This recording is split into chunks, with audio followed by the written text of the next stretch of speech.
Esteemed ladies and gentlemen, I welcome you at the Moscow Conference for International Security. It has been for 5 years that the heads of the Defense Ministry, the prominent political and public individuals, well-known academicians and NGOs gather in Moscow for serious and frank conversation about the problems of peace and war. Traditionally, we discuss most important international and regional issues, the decision of which influences the security of ordinary people and states. I'm sure that the key topic of conference, terrorism as the basic threat to the international stability, is the most important for the whole of humanity. This problematics, as a red line, goes through the whole line of discussions today, be that the Middle East crisis or the situation in Central Asia, the situation in Asia-Pacific regions, or in Europe. From the time of our last meeting, the world hasn't become more safe. Despite of the joint efforts and other states, in a number of regions, the situation is far from stability. The combat activities are deployed, the bloc-style thinking continues to be, and some countries continue to dictate its will using its military advantage. It is quite obvious that the use of force and the threshold becomes lower, and it is extremely dangerous. Such projects as the global anti-missile defense and the potential of the instantaneous global strikes and the use of high-precision conventional means of big radius, which is comparable with the influence of nuclear weapons, that undermines a fragile architecture of global and regional security. Under these circumstances, as ever before, we need to fortify equal and mutually respected international military cooperation, which should contribute to the development of responsible political decisions to ensure global and regional stability in the field of security. Esteemed colleagues, terrorism has become problem number one for all of us. A vital example is the destruction of the Russian passenger airliner in the Sinai, the latest terrorist attacks in Europe, onset of terrorism in the Middle East, where a number of countries are about to lose their statehood, the situation in Afghanistan, the attempts of militants to gain additional bridgeheads in the states of Asia and Pacific region and Central Asia. It is obvious that for the global community, it is the time to rally. It should be done on the basis of the initiative of the President of Russian Federation, Mr. Putin, about creation of broad anti-terrorist coalition, which is resting on the norms of international law and the Charter of the United Nations.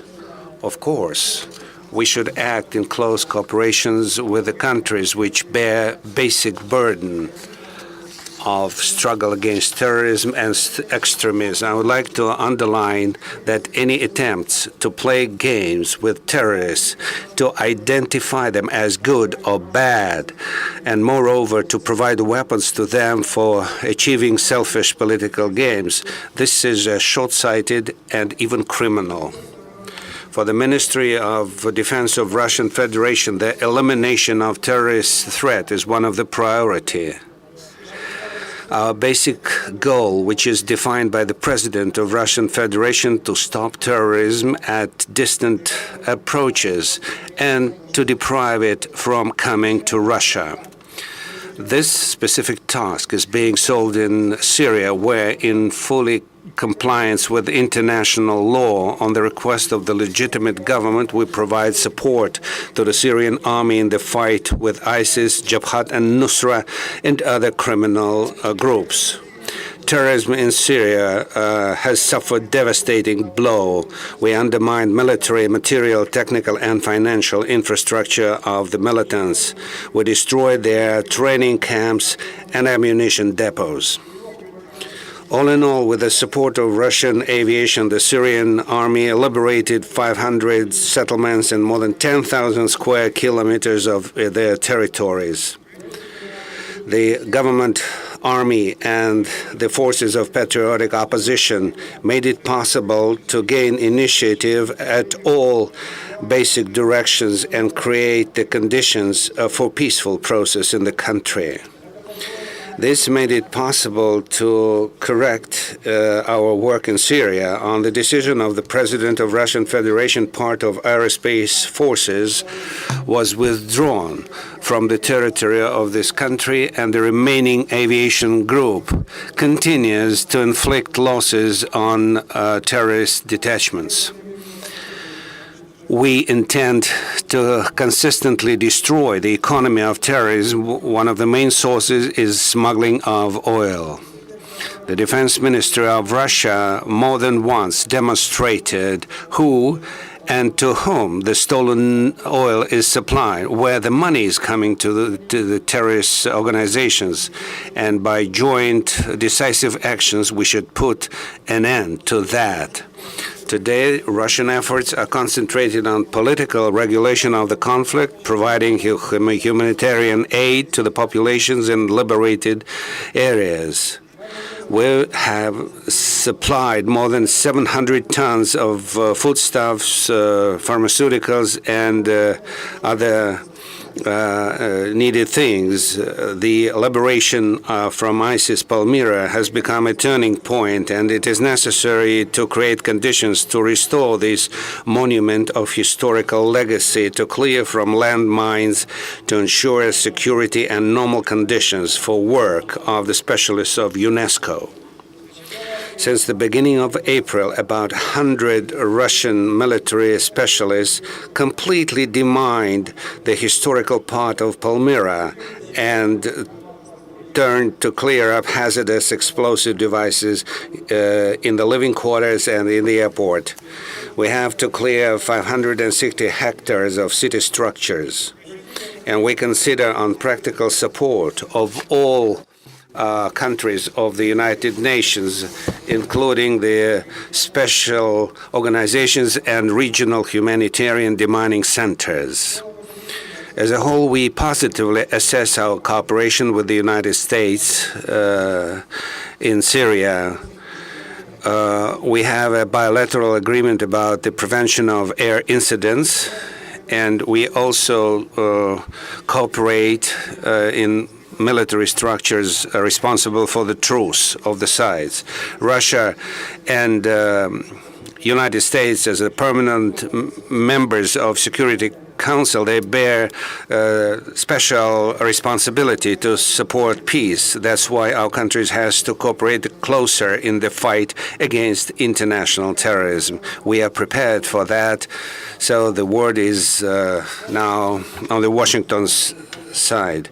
We often hear from our Western colleagues, if Bashar leaves, the bloodshed will be stopped, and the coalition led by the USSR will support Russia. However, these good intentions are hard to be executed, and who prevented from installation of peace in Iraq and Libya once Saddam Hussein and Muammar Gaddafi were deprived of power?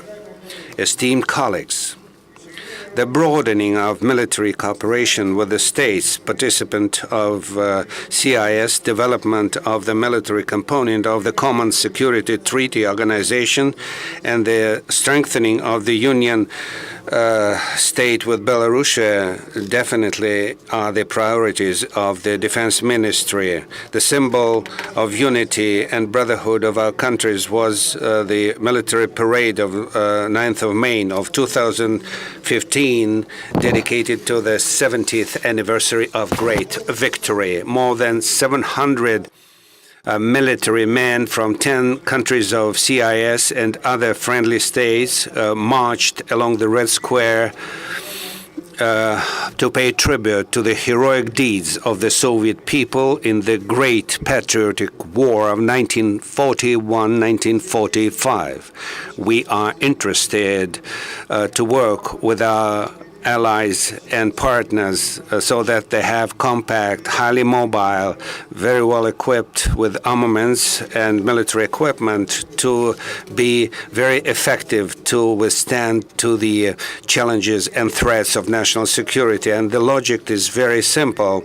The strengthening of the boundaries of the common security treaty organizations and security of Russia. One of the common tasks not to allow the expansion of terrorism on the space of the community, and a special attention is paid to a very alert and sensitive situation in Central Asian regions, and the terrorist threat is very viable from the territory of Afghanistan. We are convinced that the Russian military bases in Tajikistan and Kyrgyzia, they are playing important role, and we fortify their combat readiness there, which improves the security of Dushanbe and Bishkek.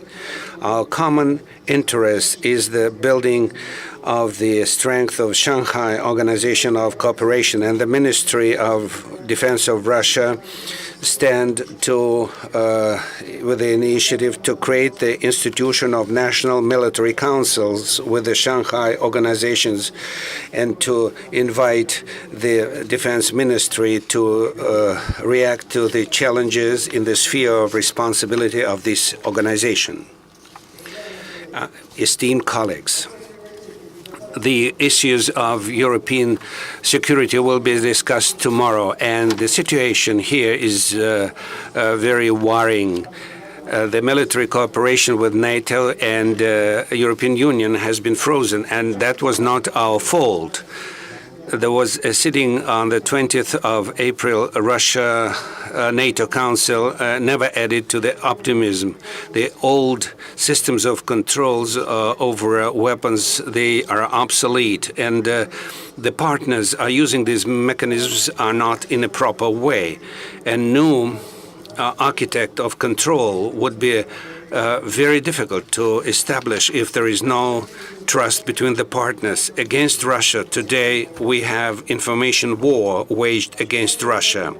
There are certain declarations about threats to the European countries on behalf of Russia and necessity to retain militarily our countries. As a justification of these actions, a thesis has been used that Russia is coming to the threshold of NATO. So they are absolutely distorting the facts. In Brussels and in other capitals, we hear voices against our countries, and if we are talking about the dialogue only in favor of only European interests, as if they are the teacher and we are a student. They deploy the military infrastructure close to the Russian border. They deploy the anti-missile systems and enhance the military expenses, and we are forced to respond adequately. And I would like to declare with responsibility that we are against no arms race. It is obvious that at the acute phases of crisis in Ukraine was used to isolate Russia on the act of the Turkish aggression in response of Russian bombing in Syria. It means that the ally has become the hostage of adventurous policy of some of its members.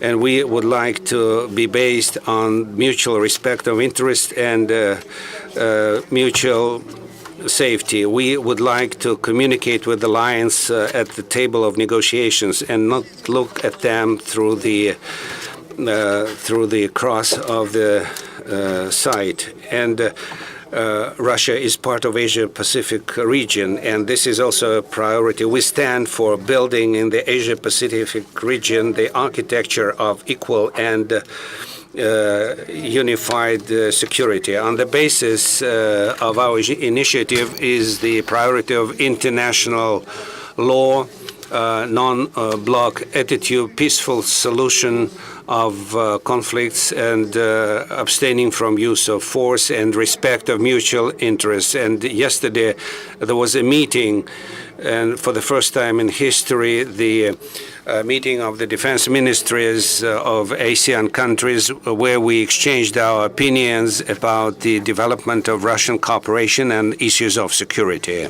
And this meeting is a very important input for the future summit Russia-ASEAN in Sochi, which will be held in May and is dedicated to the 20th anniversary of dialogue partnership of our country with the states of associations. It is quite obvious that all parties are interested in the fight against terrorism, non-proliferation of a weapon of mass destruction, and overcoming of consequences of emergency situations. We also plan to expand our cooperation in the fight with piracy, search and rescue of distressed vessels.